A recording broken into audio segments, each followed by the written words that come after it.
Alright boyo, so just yesterday, the guys over at TLM Games, better known as the developers for Heroes and Generals, released a trailer announcing a new Kickstarter campaign for none other than, well, you guessed it, Heroes and Generals 2, as they are looking to take the now almost decade-old free-to-play first-person shooter into this next generation. They're looking to we gamers to help fund essentially bringing this new franchise to the Unreal Engine 5. Now you already know we're going to pick it apart, methodically go through all of it piece by piece. We're going to share our crappy opinions, maybe even make some suggestions.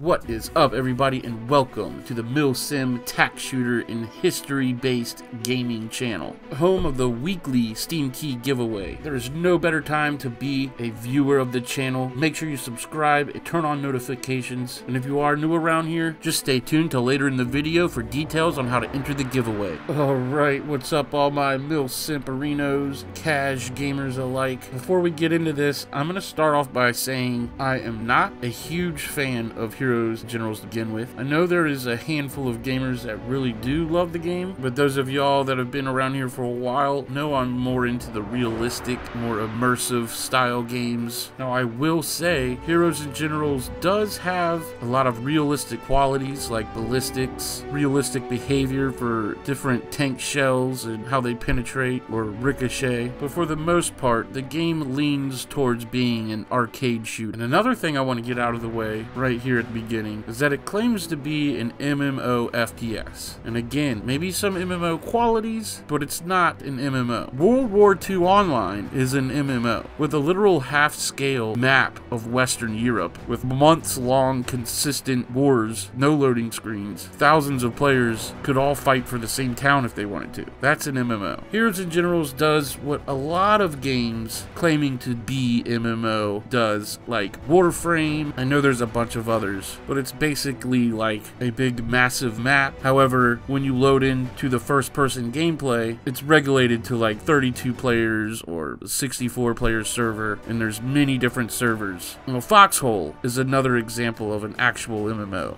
or World of Warcraft, need I say. I think even Enlisted tried the same little lingo when claiming their genre, an MMO FPS. Now, albeit I'm not against the whole world map aspect where so-called generals make decisions like providing reinforcements and stuff like that. I just want to be clear that it's not actually an MMO. So moving on. So after saying all of that, Heroes and Generals is not a bad game. It may not be my exact cup of tea, but I have put a handful of hours in it here and there, and I'm sure if everybody had to pick one thing that they think is most wrong with the game, the overwhelming majority would agree that it's just outdated. The graphics, the sound design, the general feel of the game, it's just rather old. Granted, the game released in 2016 with its first beta in 2014, so this game is no spring chicken, and it has definitely withstood the test of time. It may not be my cup of tea or your cup of tea, but being that it's almost 10 years old speaks for itself. You can't be a 10-year-old game and be bad. And what better time to take this now well-established franchise into the future, right alongside the release of the incredible Unreal Engine 5. Strike while the iron's hot. I really do think we're going to see more and more games like this moving production over or creating a sequel and using this new Unreal Engine 5.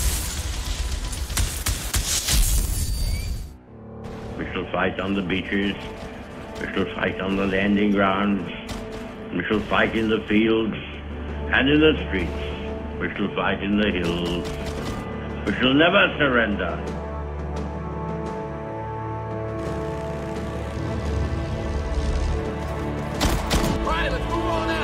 Greetings, H&G community. I'm Jay Colley, studio head at TLM and TLM Games. About a year ago, we acquired the Heroes and Generals franchise, and we are ecstatic to bring an outstanding team to complement our world-class multiplayer and cross-play game engineers. It was a perfect fit. While partnering with AAA publishers like Warner Brothers, Riot Games, 2K, Activision, and their developers on games such as Back 4 Blood, Gotham Knights, Ghostbusters VR, The Quarry, Call of Duty. We took many of those key learnings and applied them to our own games. In our first year taking over the project, we took a deep dive into the tech and how we could best support the game moving forward. Our vision for Heroes and Generals was and still is to bring this game up to the technical standards and best practices that make free-to-play games fun and rewarding to play. We purchased the IP knowing that there was a certain shelf life remaining for the Retox engine. We set a major milestone when we took our free-to-play light RTS first-person shooter and introduced a battle pass system, new campaigns, and added a tutorial to better onboard new players. As we launched our latest battle pass campaign and we were planning our next one, we came to the unfortunate conclusion that the legacy Retox engine has run its course. To give the franchise and our community of gamers the proper experience you deserve, we've made the bold decision to move the franchise as a brand new game to the Unreal 5 engine. And we need your help. For us to build the future of Heroes and Generals in Unreal, we made this Kickstarter campaign. You're probably wondering what you're going to get. Well, for starters, it's not going to be a straight port. The core idea behind Heroes and Generals is still amazing today. So it's not going anywhere. But the new engine opens up so many possibilities. Moving to Unreal 5 and using everything we've learned over the years, we can truly refocus on what makes the game unique and bring that vision beyond anything that was possible before. A few things that you can expect. A revamped RTS to make for even more exciting wars and make it easier to balance. A much stronger interconnection between the FPS and the RTS, with all players contributing to the war. It needs to feel like one game. A continued focus on World War II, but really reinforcing that feeling of rewriting history as a player. New game modes, content, and art direction that our team has always hoped to deliver. Controller compatibility, expansion beyond the PC, and as a whole, a huge persistent war with limitless missions and battles to play with your clanmates. We are working hard on the prototype now. If successfully funded, at the end of the Kickstarter campaign, we will give our community the ability to test out the first playable version and give us direct feedback on what worked, what didn't, and what we may be missing. We are looking to give you, the community, a seat at the development table. So, we are asking you to help us reach our goal. We have learned a lot from the original Heroes and Generals, and we want to use that knowledge to create an even better game in the future. But in order for us to keep the franchise going, we need your help by pledging to our Kickstarter. For every pledge, you will not only help us get closer to our goal, you'll also receive some great rewards. Access to early builds, unique in-game items that could include a statue with your name on it. Not only can you help us create the next installment of Heroes and Generals, you'll also get the opportunity to immortalize your name forever. We want you, our community of players, to keep charging into battle alone or with your clan. Our reimagination of the game promises to keep the core mechanics the same, but bring it to the next generation of gaming platforms. The Unreal Engine will allow us to create photorealistic images and make you feel like you're in the thick of battle. Everything you're seeing right now, all made in Unreal. Charge into battle as a soldier or command the field as a general. Explore your strategic skills in the RTS portion of the game, where you can deploy weaponry, tanks, planes for your soldiers, and change the course of historical battles. As you can see, our team works 100% remote, spans the entire globe, and works around the clock. I want to take the time to thank each and every one of them for their tireless work that has us running 24/7 operations.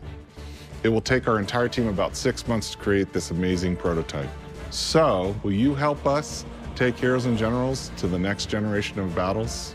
Thank you for watching. Check out the pledges, and we hope to see you on the battlefield soon. All right. You heard them, boys. 6 months. I assume that is if they get the 3 million, I think it was, that they're asking for. I mean, really, in today's gaming development, 3 million's chump change. That's what, like, the Call of Duty guys throw down on, like, 1 of 100 slots of marketing. So, in the background is some footage of the last time I played Heroes of Generals. I happened to get in a sweet little spot, rack up some kills. While that's running, we're going to talk about this. Now, I never got to experience experience like the general RTS gameplay, and I am a fan of RTS games. Age of Empires 2, the Definitive Edition, is probably one of the best games of all time, but I'm curious to see exactly what they do there. Maybe make it more accessible, and if I could have the devs hear me out on just one thing to implement one of my suggestions, it would be to make the first-person shooter part of it, those servers, more than 32 players. Really like to see more than 64, like 80, or better yet, 100. Definitely more the merrier. If you pull that off, I'll turn my cheek when you say MMO FPS. But I definitely want to hear you guys' thoughts. I know a bunch of you watching the channel have played and probably still play Heroes and Generals, so definitely let me know if you're excited for this, if you don't care, and more importantly, what would you suggest? What do you want to see in this next Heroes and Generals? I suppose, but besides adding the bigger player servers, I would say focus on the overall feel. To me, the original's a bit stiff. I can't remember if there was free look or not, like can't go prone. But then again, the games that I like the feel of, people call wonky or floaty, like Squad and Postscriptum. I love the feel of those games. So, to each his own, I guess. But anyway, drop a comment, and don't forget to leave your Discord tag so you're entered in for the giveaway. Big shout out to my channel members. Boyos, we've had like the best month of my 40-year YouTube career. We finally passed, I think, like $100 in ad revenue. I don't even know if I'm supposed to divulge that information. Yeah, I'm the guy that always skips the terms of service. But anyway, thank you boys for the support, the inspiration. Y'all keep me going. We also gained like 3-4 more channel members this past month. Consider joining the ranks of the Mil-Simp minions by clicking the blue join button below. Support me and my channel and this niche genre as a whole. Help me convert these casual gamers into Mil-Simps. But anyway, a little update for those of you that care. I've successfully made the move, and believe it or not, the internet connection over here is like more than 10 times robust than where I was previously. I think it was like 60 megabytes up and down. Over here it's like 1,000 almost. Yeah, so when I first connected, everything associated with Google, like YouTube, was super slow. I couldn't even watch a video at 360p. It could only keep up at like 144p. But saying all that to say, my tech buddy helped me out. Everything's good. We are back in the saddle again, baby. Just give me a day or two to catch my breath, and we will be back at it full swing. Good luck to everybody in the giveaway. I will see you boys in the next one. Y'all be good to each other.